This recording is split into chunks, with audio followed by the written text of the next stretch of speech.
Եթե մենք այս ջուրը արտահանում ենք 90% մի երկիր, այդ արդեն պոտենցիալ մեզ համար սպառնալիք է։ Կարող է ասես, կարող է չասես, կարող է զրուցես, կարող է չզրուցես, բայց ինքը արդեն սպառնալիք է, վտանգ է, որովհետև կարող է ինչ-որ մի օր ինչ-որ մի բան տեղի ունենա։ Տնտեսական, քաղաքական, այս շնորհակալ քո երկիրը ամբողջությամբ կոլապսի ապրել։ Մենք խնդիր ենք դրել բազմազանեցնել մեր շուկաները եւ ворթեգրել ենք բալանսավորված եւ բալանսավորման արտաքին կա մի շատ մեծ նրբություն։ Երբ որ կա շահերի բախում, շատ ընդունելի է մենք մեր շահերը պաշտպանենք եւ այդ բախման ռիսկերը փորձենք կառավարենք։ Բայց օրինակ ասում եմ այդ նույն Զելենսկու գալը, ո՞րն էր մեր շահը, որ մենք իզուր սրեցինք։ Իսկ ինչու Զելենսկին պիտի չգա։ Կներեք, երբ որ Հայաստանն ու Ադրբեջանը հակամարտության մեջ էին, Ալիևը Ռուսաստան չէր գնում։ Մենք ուզում ենք հենց այդ խնդիրը, ուզում եմ հասկանամ, մենք մեզ դիրքավորում ենք որպես պետություն, թե չենք դիրքավորում, թե մենք մեզ դիրքավորում ենք որպես ծայրագավառ։ Ընտրության հարց է։ Եվ այսինքն տեսեք, ասում եք լռություն, չէ՞, բա իսկ ինչու է Բելարուսի նախագահը ինչի պետք է ասի Հայաստանը ոչ մեկին պետք չի, դե Հայաստանն ում է պետք, Հայաստանը մեզ է պետք, Հայաստանը գնալու տեղ չունի։ Եվ Հայաստանը միշտ պետք է այն դիրքում լինի, որ մենք ոչ մի բան չենք ասում եւ ով ինչ ուզես Հայաստանի մասին ասում, հա։ Մենք ուզում ենք ի ցույց դնել եւ ես որպես վարչապետ խնդիր եմ դրել, որ Հայաստանի ժողովուրդը պետք է ունենա այլ ընտրանք։ Այդ թվում Եվրամիություն անդամագրվելու ձևով ես չեմ կարող որոշում ընդունել, որ Հայաստանը պետք է ընդունվի Եվրոպական միություն։ Բայց ես կարևոր եմ համարում, որ որպես վարչապետ ես այդ ընտրությունը մեր ժողովրդի համար ստեղծեմ։ Ժողովուրդը թող որոշի։ Եվ ես Ռուսաստանի մեր գործընկերներին էլ եմ ասում։ Դա լավ տոն չի ասել, որ վայ ձեր ծիրանը կփակենք։ Իրանք ասին ձեր ծիրանը կփակենք, Եվրոմիության հանձնաժողովի նախագահ Ուրսուլա ֆոն դեր Լայենը զանգահարեց ինձ, ասեց մենք Հայաստանի գյուղ մթերքի համար ներմուծման հնարավորություն կտանք առանց մաքսատուրքերի։ Այսինքն ըստ էության ԵԱՏՄ ռեժիմով մեր գյուղատնտեսական ապրանքները կարտահանվեն Եվրամիություն։ Եվ սա այսօր իրողություն է։ Բայց չկա ռուսների ասած մեջ տրամաբանություն։ Նրանք ասում են ուզում եք գնաք Եվրամիություն, բայց որ մեր հետ առևտրից առած փողերի հաշվին գնացեք Եվրամիություն։ Բայց կներեք, իսկ ով է ասել, այսինքն դուք հիմա ԵԱՏՄ-ում եք, փող եք աշխատում, որ 5 տարի հետո փողը գնաց, իսկ ԵԱՏՄ-ում մեր ելնելը մենակ մեզ է ձեռ տալիս։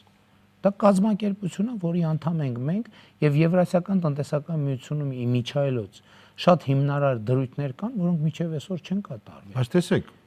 ծիրան, որ ռուսները չուտեն մեր ծիրանը, դժվար մահանան, բայց մեր տնտեսությունը կարող է մահանալ։ Բայց եթե մեր տնտեսությունը կախված է մի հոգու ծիրան ուտելուց, այդ արդեն մահվան սպառնալիք է։ Մեր ծիրանը պետքա մեր տնտեսությունը պետքա 10 հոգուց կախված լինի։ Բայց դիմախոսները ասում են, բա կառուցեիք այդ։ Կառուցել են, 8 տարի դուք խորացրել եք Ռուսաստանի հետ։ Ոչ թե կառուցել եք այլ ընտրանք, նայեք արտահանման թվերը։ Այլ ընտրանքները կառուցելը նախ պետքա հայեցակարգային տրամաբանությամբ լինի։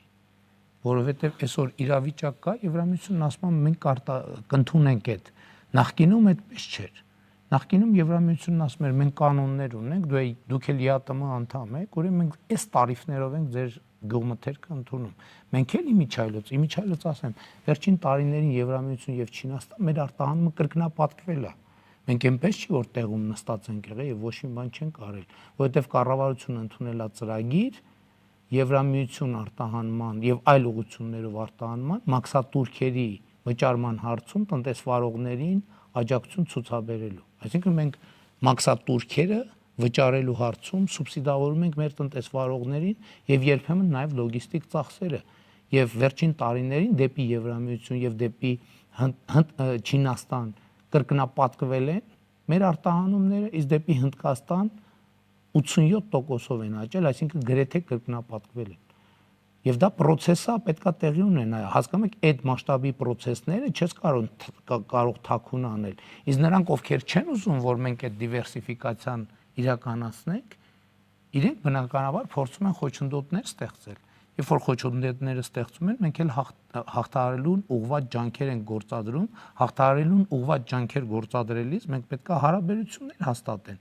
Մենք չենք կարող Եվրամիության հետ ասել, գիտեք ինչ, մենք ուզում ենք ձեր մոտ արտահանենք, բայց եկեք ձեզ մոտ չհանդիպենք։ Եկեք չհանդիպենք, եկեք թաքուն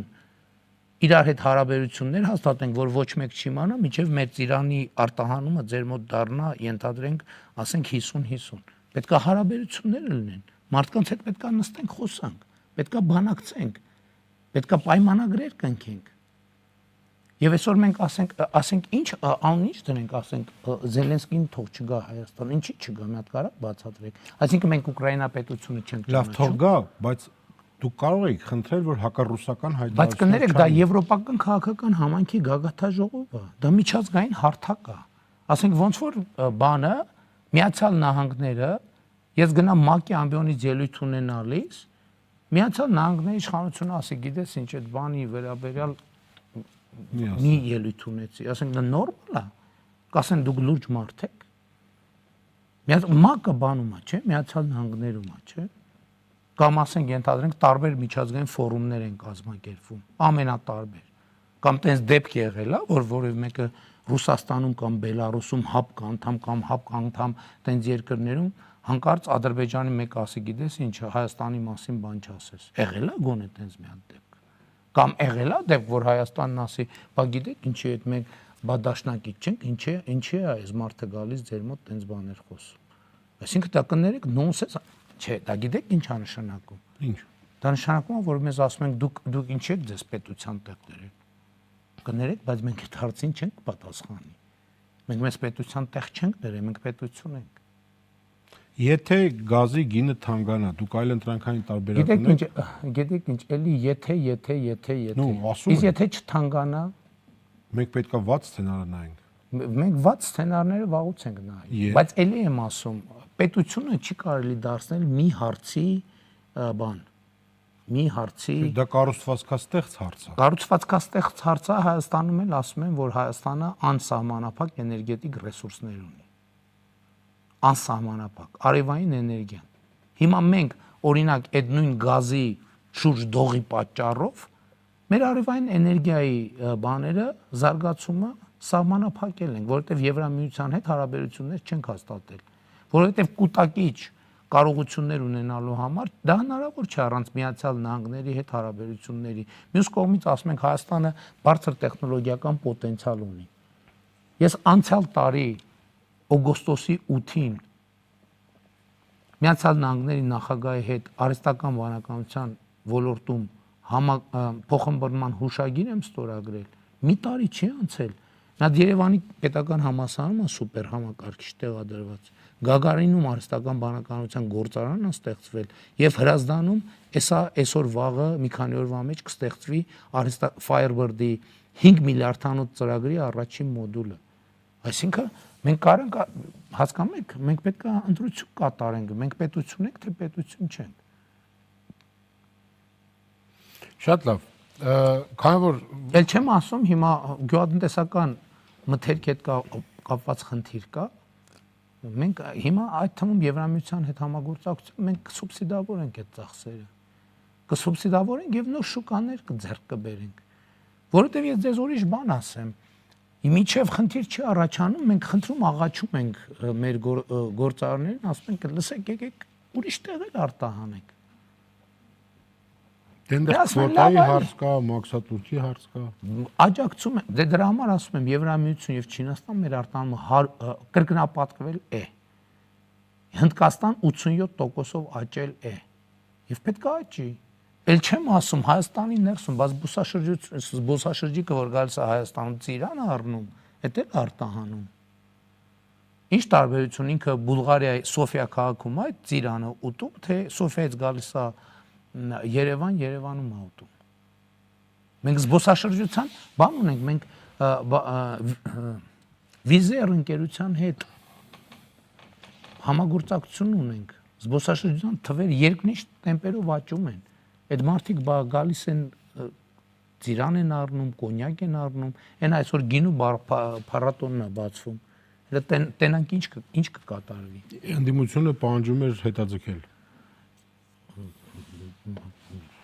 Իր